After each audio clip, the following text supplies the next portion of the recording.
નમસ્કાર દર્શક મિત્રો, આપ જોઈ રહ્યા છો ગુજરાત ન્યૂઝ 86 અવનવા સમાચાર મેળવવા માટે આપ અમારી ચેનલને લાઈક કરો, શેર કરો અને સબસ્ક્રાઇબ કરો।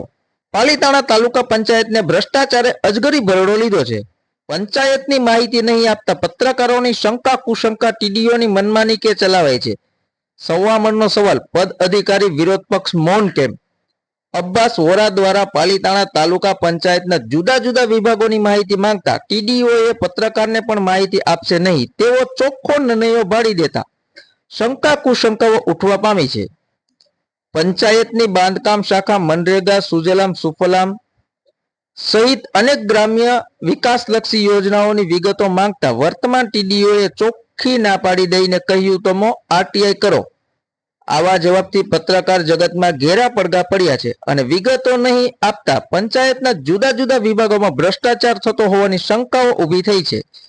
જ્યારે પત્રકારથી શા માટે વિવિધ યોજનાઓની વિગતો, થયેલ કામોની વિગતો, વર્તમાન ચાલતા કામોની વિગતો છુપાવાતી હશે તે તો પંચાયતના પદાધિકારી, અધિકારીઓ અને વિરોધ પક્ષ જાણે। ટીડીઓનો આરટીઆઈ કરવાનો આગ્રહ કેમ?